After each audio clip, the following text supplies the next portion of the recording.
नमस्कार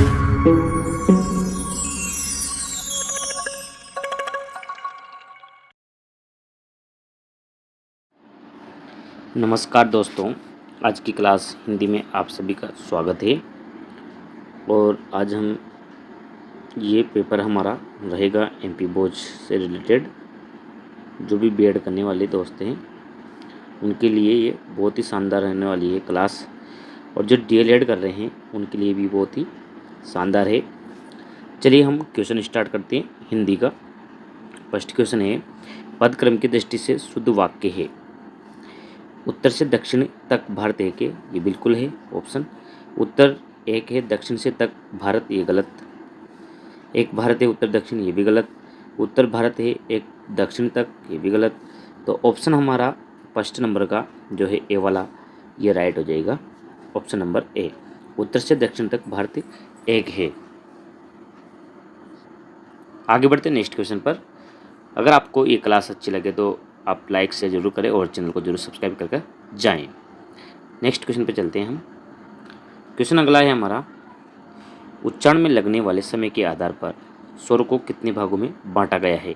उच्चारण के आधार पर स्वर को 1, 2 या 3 या 4। तो उच्चारण के आधार पर स्वरों को 3 भागों में बांटा गया है। ऑप्शन नंबर हमारा सी हो जाएगा इसमें। तो आइए जान लेते हैं कि 3 भाग कौन कौन से हैं। पहला होता है ऋस्व स्वर, ऋस्व स्वर। दूसरा दीर्घ स्वर, और चौथा होता है प्लुत्व स्वर। तो हमारे जो स्वर के प्रकार हैं ये 3। आगे बढ़ते नेक्स्ट क्वेश्चन पर। क्वेश्चन हमारा नेक्स्ट है, देश की सम्मान की रक्षा के लिए हमें अपने प्राणों को न्यौछावर कर देना चाहिए। इस वाक्य में किस प्रकार की अशुद्धि है।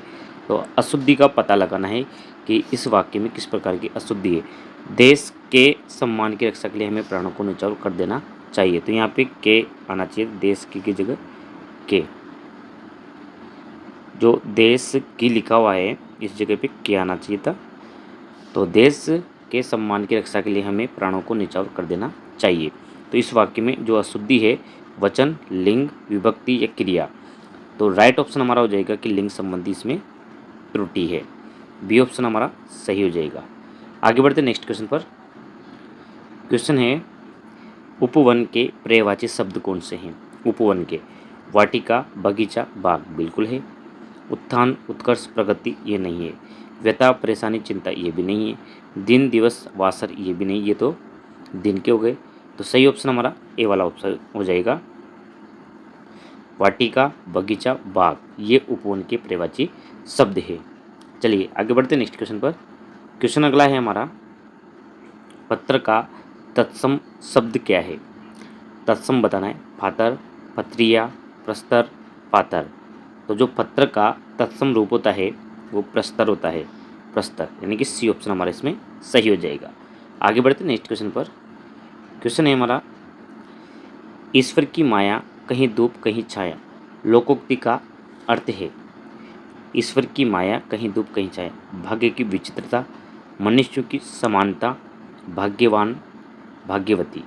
तो सही आंसर हमारा हो जाएगा कि ईश्वर की माया कहीं धूप कहीं छाया, यानी कि भाग्य की विचित्रता। ए ऑप्शन हमारा इसमें सही हो जाएगा, ए वाला ऑप्शन राइट। आगे बढ़ते हैं नेक्स्ट क्वेश्चन पर। क्वेश्चन है, जिस समास का पूर्ण पद संख्यावाचक विशेषण हो उसे कौन सा समास कहते हैं। द्विगु समास, द्वंद्व समास, अविभाव समास, क्रमधारय समास। यानी कि पूर्ण पद संख्यावाचक विशेषण होना चाहिए, तो वो कौन सा समास कहलाएगा। तो ये आंसर हमारा इसका हो जाएगा ए वाला। इसमें क्या होता है कि एक पद संख्यावाची होता है। द्वंद्व समास में दोनों पद प्रधान होते हैं, दोनों पद प्रधान होते हैं। और अविभाव समास में कोई सा भी पद प्रधान नहीं होता है, कोई पद प्रधान नहीं होता। और इसमें विशेषण आता है, विशेष्य और विशेषण, विशेष्य और विशेषण का रूप होता है।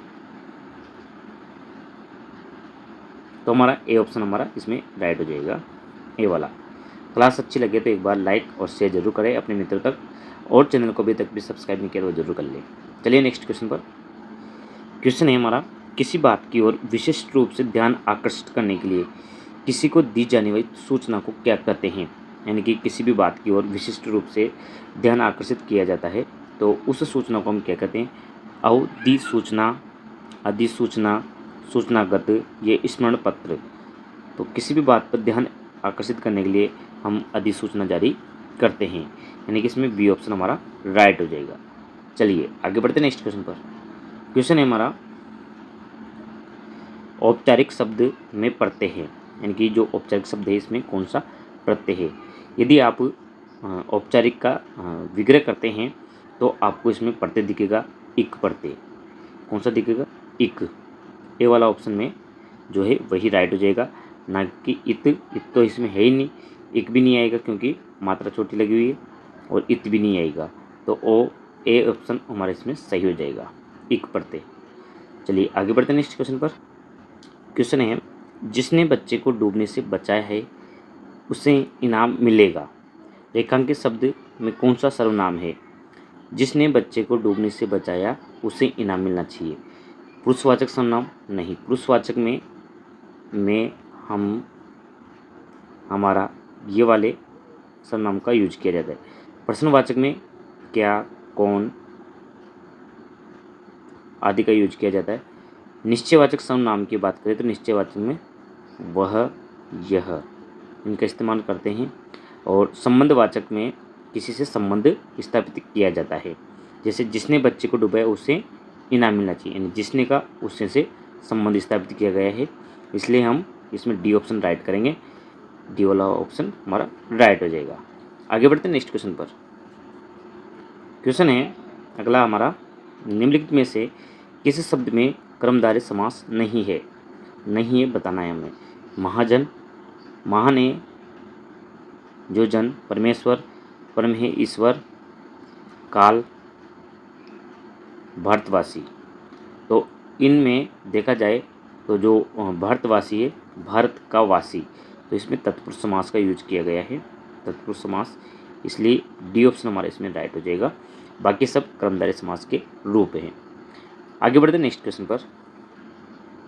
क्वेश्चन हमारा नेक्स्ट, अवयव बनाने वाले कृत प्रत्यय कौन सा है? कृत प्रत्यय कौन सा है अवयव बनाने वाले? इक, आनी, इया या उए। तो कृत प्रत्यय बनाने वाले जो अवयव हैं इसमें हमारा हुए, इसी से कृत प्रत्यय बनता है। डी ऑप्शन हमारा इसमें सही हो जाएगा, हुए। आगे बढ़ते नेक्स्ट क्वेश्चन पर। क्वेश्चन है, उड़ता तितर झेलने का अर्थ क्या है? उड़ता तितर झेलना यानी कि कड़ी टक्कर लेना, अन्य संकट को अपने ऊपर लेना, बिल्कुल सही। अहित सोचना, ये तो नहीं होगा। किसी पर आरोप लगाना, ये भी नहीं। कड़ी टक्कर लेना, ये नहीं होगा। तो ऑप्शन हमारा इसमें बी वाला हो जाएगा कि उड़ता तितर झेलने का अर्थ है कि अन्य के संकट को अपने ऊपर लेना। बी वाला ऑप्शन हमारा इसमें सही और सटीक है। चलिए आगे बढ़ते नेक्स्ट क्वेश्चन पर। क्वेश्चन है अगला हमारा, कर्तव्य में प्रत्यय कौन सा है? जो कर्तव्य है इसमें प्रत्यय कौन सा है ये बताना है हमें। ते, य, वय, तव्य। तो कर्तव्य आपको पढ़ने से ही मालूम पड़ रहा है कि इसमें प्रत्यय कौन सा हो जाएगा, तव्य। डी वाला ऑप्शन हमारा सही हो जाएगा, कर्तव्य में प्रत्यय हो जाएगा तव्य। चलते हैं नेक्स्ट क्वेश्चन पर। क्वेश्चन है, उपसर्ग से संबंधित प्रत्यय में उपसर्ग किस भाषा का है? जो प्रत्यय लगा हुआ है प्रति प्लस अय, तो इसमें किस भाषा का उपसर्ग लगा है ये बताना है। हिंदी, संस्कृत, अरबी, पारसी। तो जो प्रत्यय में उपसर्ग लगा है वो संस्कृत भाषा का है। प्रति जो उपसर्ग है संस्कृत भाषा का है। बी वाला ऑप्शन हमारा इसमें सही हो जाएगा। चलिए आगे बढ़ते हैं नेक्स्ट क्वेश्चन पर। क्वेश्चन है हमारा अगला, अनुशिका निम्नलिखित में से किसका पर्यायवाची है? जो अनुशिका शब्द है इसमें किसका पर्यायवाची है? ये मोर, तोता, हाथी, मुर्गा। तो अनुशिका जो पर्यायवाची है ये मुर्गा का पर्यायवाची है। डी वाला ऑप्शन हमारा इसमें करेक्ट हो जाएगा। चलिए आगे बढ़ते हैं नेक्स्ट क्वेश्चन पर। क्वेश्चन है हमारा, नैसर्गिक शब्द का पर्यायवाची नहीं है। नहीं है बताना है, नैसर्गिक, स्वाभाविक, प्राकृतिक, कुदरती या बनावटी। प्राकृतिक, कुदरती, स्वाभाविक ये तो एक ही के हैं, लेकिन यानी कि ये प्राकृतिक के ही हैं। और नैसर्गिक का मतलब होता है बनावटी, यानी कि जो बनाया हुआ होता है मनुष्य द्वारा, वो बनावटी कहलाता है नैसर्गिक। डी वाला ऑप्शन हमारा इसमें करेक्ट हो जाएगा। चलिए आगे बढ़ते हैं नेक्स्ट क्वेश्चन पर। क्वेश्चन है हमारा अगला, ऐसा कवि जो विषय अनुसार तत्काल रचना कर दे, इसके लिए उपयुक्त शब्द क्या होगा? ऐसा कवि जो विषय अनुसार तत्काल रचना कर दे, इसी कवि को हम क्या कहते हैं?